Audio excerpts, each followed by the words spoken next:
when you hit that shot. You were jumping up and down in your little legs in the hot sun. Oh God. Halo Bray, balik lagi di Singkat Cerita. Bayangin nih, kalau di sekolah kalian ada guru matematika yang super seksi, dan ternyata guru seksi tersebut suka juga ke kalian, dan ngajak kalian untuk mantep-mantep. Pastinya enak ya? Tapi hal itu cuma ada di film-film. Gak usah ngimpi, kalem. Nah, kayak film yang mau kita bahas kali ini, yang judulnya That's My Boy. Film ini dirilis pada tahun 2012, dan jadi salah satu film terbaiknya Adam Sandler pada waktu itu, yang nantinya bakal jadi tokoh utama dalam film ini. Tanpa banyak basa-basi, langsung aja kita bahas ceritanya. Film akan dibuka dengan menunjukkan tokoh utamanya, yaitu Donnie yang sedang berbincang dengan dua temannya. Donnie bilang kalau dia ini pengen punya pacar cewek seksi, dan harus lebih tua darinya. Di sisi lain, ternyata datang seorang wanita seksi yang aduhai, yang tidak lain adalah guru Donnie sendiri. Dan si Donnie yang gak punya adab ini langsung menggoda guru tersebut, yang menyebabkan si Donnie dapat hukuman. Tapi pas lagi dihukum, si Donnie ini bukannya dapat hukuman, tapi malah balik digoda sama gurunya ini. Sedap. Dan si gurunya ini akhirnya ngajar si Donnie buat begituan. Hari-hari pun akhirnya dilalui Donnie dengan terus berduaan sama gurunya ini, sampai akhirnya mereka ketahuan lagi begituan di sebuah acara sekolah. Nih, kalian dengar sendiri.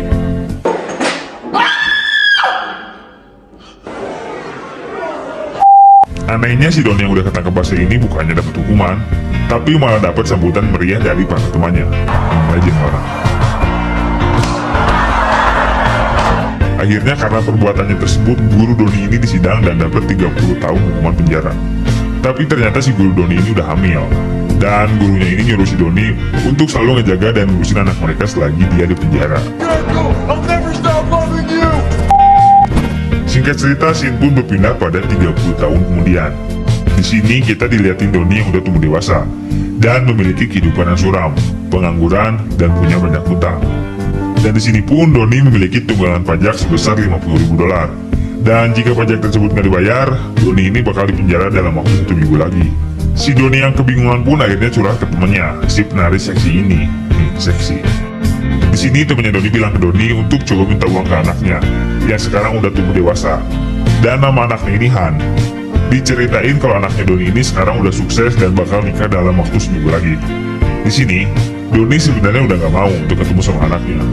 Tapi akhirnya Donnie ini mau setelah dijanjiin $50.000 kalau dia bisa ngebawa anaknya ini ketemu sama ibunya. Ya nantinya kisah tersebut bakalan dijadiin sebuah acara TV show. Di sisi lain kita akan dilihatin si Han alias anaknya Donnie sama gurunya tadi yang lagi makan bareng keluarga tunangannya. Nama tunangannya ini Jamie. Dan di sini ada ayah dan ibunya Jamie serta adiknya Jamie seorang tentara yang namanya Chad. Dan di sini si Han ternyata berubah namanya menjadi Todd karena ia malu dengan masa lalu ayah dan ibunya. Dan waktu lagi makan, tiba-tiba ada bel bunyi. Dan pas dicek, orang tersebut adalah Donnie. Setelah Donnie masuk, si Todd pun akhirnya kaget setengah mati. Si Todd akhirnya harus menjelasin ke keluarganya tentang siapa si Donnie ini. Tapi si Todd yang malu akhirnya bilang kalau Donnie ini cuma sahabat lamanya aja. Setelah selesai makan, mereka pun masuk ke sebuah kamar. Di sini si Todd marah ke Donnie karena si Donnie ini adalah ayah yang buruk. Si Todd bahkan gak bisa naik sepeda karena perilaku bego ayahnya yang dulu kerjaannya cuma mabuk doang. Dan akhirnya si Donnie tiba-tiba bilang kalau alasan dia datang adalah untuk ngajak si Todd ini ketemu sama ibunya yang ada di penjara karena ibunya ini lagi sakit dan bentar lagi bakal meninggal. Jadi di sini si Donnie masih bohong tentang tujuan sebenarnya. Setelah sedikit cekcok, mereka pun akhirnya turun untuk menghadiri sebuah pesta. Dan secara mengejutkan di sini si Donnie berhasil menarik perhatian dari orang-orang yang hadir di sana. Setelah dapat perhatian, Donnie pun langsung ajak mereka buat main baseball. Tapi si Todd ini ternyata cupu dalam semua olahraga. Dan pas bolanya diarahin ke si Todd ini langsung tumbang. Malam harinya si Donnie lagi-lagi kumpul bareng cewek-cewek manja. Sedep nih Donnie. Dan pas si Donnie ini bangun, si Donnie gak sengaja bikin kaget cewek-cewek di sana. Singkat cerita, si Donnie akhirnya masuk ke dalam rumah dan gak sengaja ngeliat Todd yang lagi cekcok sama Jamie. Donnie akhirnya memutuskan untuk masuk ke kamar Todd dan sedikit menghibur anaknya ini dengan cara ya gelut-gelut manja. Si Chad alias adiknya Jamie yang gak sengaja lihat hal tersebut pun langsung nantangin Todd buat bertarung. Sebenarnya si Chad ini dari awal selalu gak senang gitu sama Todd, yang nantinya kita bakal tahu alasannya di akhir film. Singkat cerita, mereka pun selesai bertarung dan siap-siap untuk tidur. Bukannya tidur, si Doni ini malah nyiapin tisu buat mau begituan. Hehehe, lo tau lah. Dan kocaknya, si Doni ini pakai fotonya si Oma, alias neneknya Jamie. Ya gitu deh. Esok harinya, Todd dan keluarga pergi ke sebuah gereja untuk dapat restu nikah dari seorang pendeta. Tapi begonya, si Todd ini tiba-tiba emosi karena si pendeta ini salah ngomong, yang akhirnya terjadi pertarungan antara Todd dan pendeta tersebut. Dan karena si Todd ini cupu, dia akhirnya KO. Setelah selesai, seluruh keluarga Jamie akhirnya emosi ke si Todd atas perbuatan begonya tersebut. Tapi di sini ternyata si Doni ini sedikit ngasih masukan ke keluarganya Jamie yang bikin mereka tersentuh. Dan akhirnya Todd pun dimaafkan. Di sini si Todd kelihatan berterima kasih gitu sama ayahnya. Walaupun gak diucapin secara langsung, tapi hal itu bisa kelihatan dari gestur tubuhnya Todd. Singkat cerita, pernikahan pun dilanjutkan.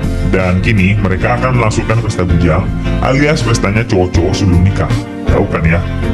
Nah, di pesta bujang ini Doni ngebawa Todd dan keluarga ke klub langganannya. Mereka yang selama ini hidupnya selalu stres dengan pekerjaan dan masalah keluarga pun akhirnya bisa terbebaskan di pesta bujang ini. Mereka akhirnya minum-minum sampai bego. Setelah puas, mereka pun akhirnya pulang. Tapi di sini si Doni nahan Todd untuk gak pulang dulu, biar mereka bisa ngeluangin waktu berdua sebagai ayah dan anak. Dan secara mengejutkan, mereka ternyata having a good time. Di sini benar-benar kelihatan kalau mereka ini saling sayang. Bahkan si Doni akhirnya ngajarin anaknya ini cara naik sepeda.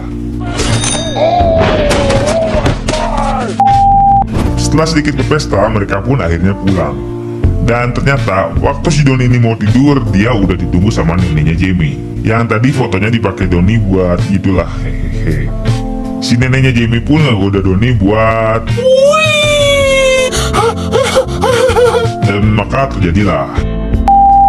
Esok harinya, setelah si Doni bangun, dia tiba-tiba dapat telepon dari si Todd. Yang ternyata, si Todd ini lagi dalam perjalanan buat ketemu ibunya, yang lagi di penjara. Dan si Doni pun panik karena takut kebohongannya ini terungkap. Tanpa lama-lama Doni pun langsung berangkat ngejar si Todd. Singkat cerita, akhirnya mereka pun nyampe di penjara. Dan tiba-tiba datang seorang cewek seksi yang aduhai, yang tidak lain adalah guru yang tadi kita lihat di sini awal. Dan mereka pun akhirnya ngobrol layaknya sebuah keluarga. Tapi waktu mereka ngobrol, tanpa diduga datang sebuah tim TV yang akhirnya ngasih tahu si Todd kalau ayahnya ini ngajakin Todd ke penjara cuman buat duit aja, bukan karena ibunya sekarat.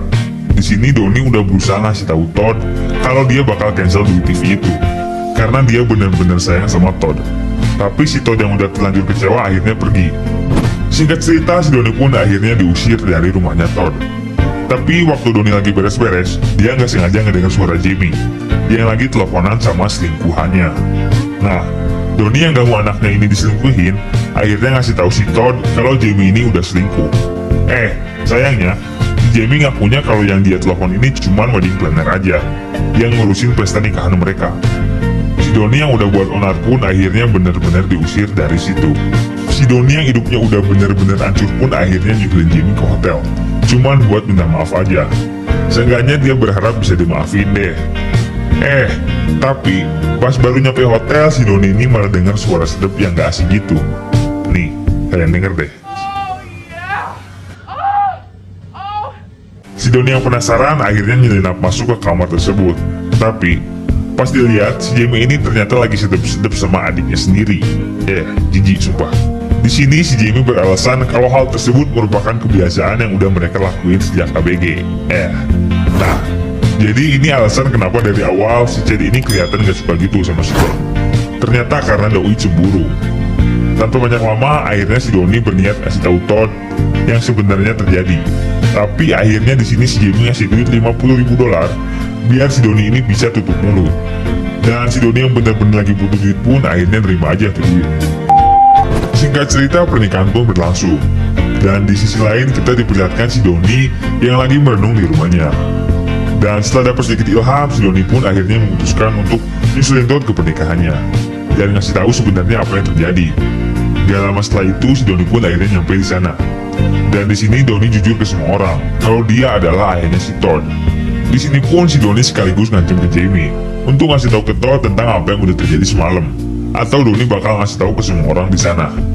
Akhirnya, tanpa pilihan lain, Jamie pun ngebisikin ke Todd tentang hubungan terlarangnya dengan Chad, adiknya. Dan akhirnya si Todd pun merasa jijik bersama semua orang di sana. yang bikin pernikahan tersebut batal. Akhirnya si Todd berterima kasih ke ayahnya ini karena udah nyelamatin dia dari cewek gak bener. Dan udah, bubar, filmnya udah beres. Nah, gimana nih filmnya? Seru dan menggugah bukan? Hehehe. Secara garis besar, film ini memiliki cerita yang cukup simpel, yaitu mengenai seorang ayah yang berusaha untuk menjalin kembali hubungan baik bersama anaknya dengan diselingi komedi-komedi dewasa. Walaupun film ini bukanlah film terbaik yang pernah dirilis, tapi film ini mungkin akan cocok untuk kalian yang menyukai film dengan genre komedi dewasa. Dan untuk kalian yang suka film-film semacam ini, bisa langsung kasih like dan komen di kolom bawah. Sekian video kali ini dan goodbye.